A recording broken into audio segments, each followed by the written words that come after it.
Let us look at the internal organization of memory chips. As you can see over here, there are 16 rows over here, W0 to W15. So 16 rows. Each row is consisting 8 cells from B0 to B8. So there are 8 cells in each row.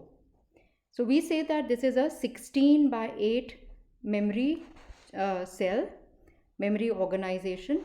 This is capable of storing 128 bits.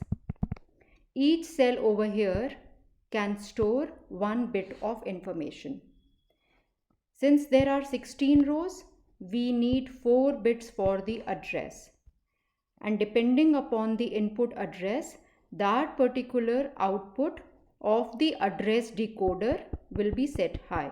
So there are 16 lines over here, 16 output lines of the address decoder, and depending upon the input of these 4 bits, that particular word line will be activated.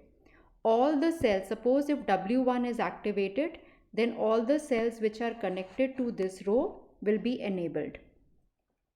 These output bits over here, they are connected to the bit and bit complement lines of each of these cells through a sense write circuit.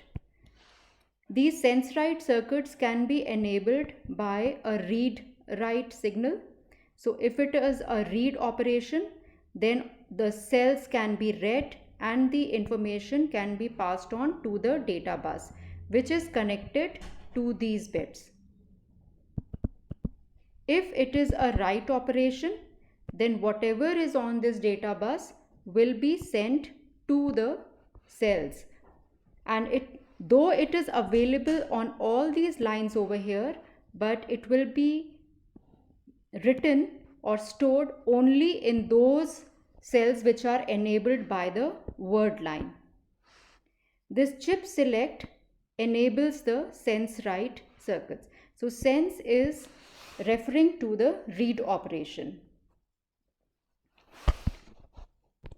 Now this 128 bits, as you can see over here, it requires 4 bits for the address, 8 bits for the data, 2 bits for the read write and chip select signals, and 2 bits for the power and the ground connections. So in total it is requiring 16 connections. 8 plus 4, 12 plus 4, 16 external connections. If we look at slightly larger circuits, like suppose if we talk about 1K cells, that means 1024 bits, we require 1024 cells. This can be organized in any way possible, like it can be organized as a 128 by 8 memory.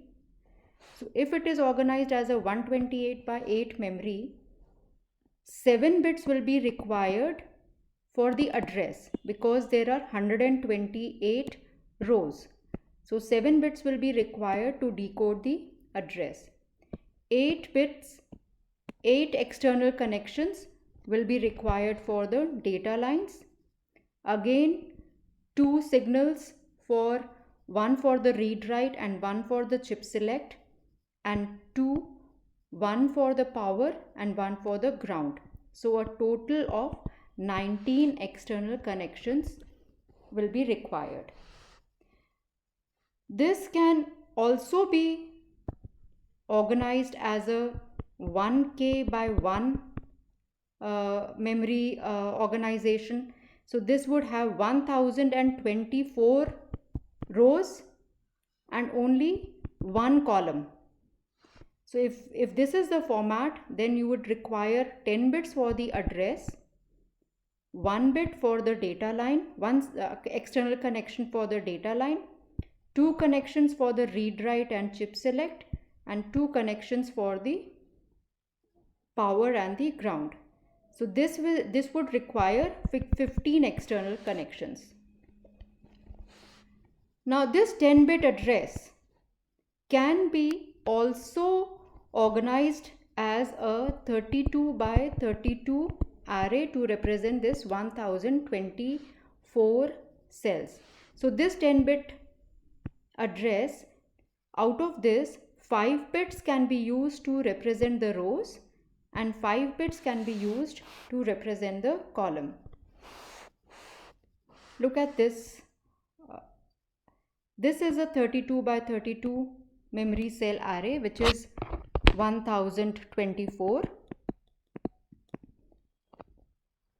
So rather than having 1024 rows, it has been organized as a 32 by 32 memory cell array. So there are 32 rows and 32 columns in this array.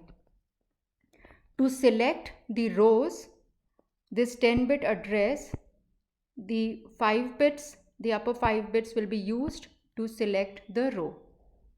There will be a 5-bit decoder over here, and depending upon the input, a particular word line would be selected and all the cells in that particular row will be selected.